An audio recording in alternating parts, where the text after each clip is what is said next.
Hi, I'm Tim. I am a computer-generated voice on Google.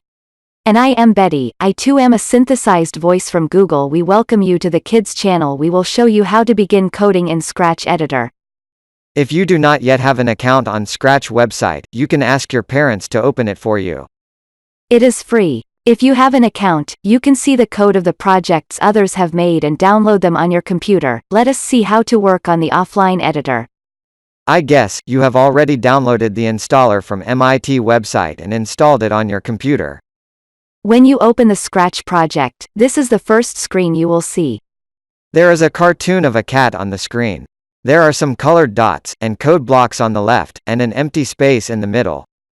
You will need to drag the blocks from the left-hand column into the empty space. That is all there is to coding in Scratch. Let us begin with the yellow colored events blocks. I will drag a block named when clicked. It has a green flag on it. This should be the first block in all your projects. The next step is to decide where to place our cat on the screen. You can drag and put him anywhere on the screen. We will click on the blue dot and open the motion blocks. I will drag a go to block and put it below our first block. Whenever you will get this block, it will have the current coordinates of the cartoon on the screen. I like to call them cartoon, then the official word sprites.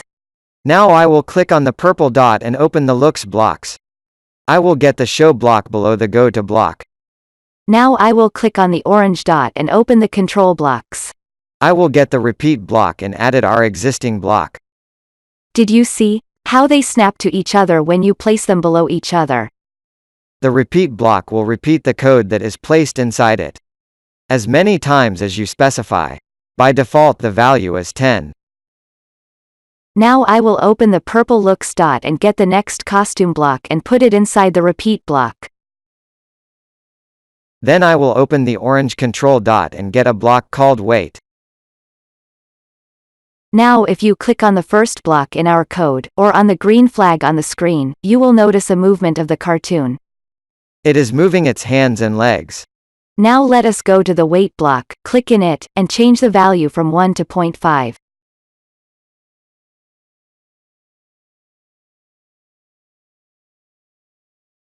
Now click on the green flag. You will notice that the movement has become faster. Isn't it easy to control the movement of the cartoons in Scratch? I will stop here. In the next video I will show you how to make the cat move around on the screen. If you haven't yet subscribed to our channel, so it now, and also press the bell icon to get notifications of the next video. See you again in the next video. Till then, bye-bye. Bye.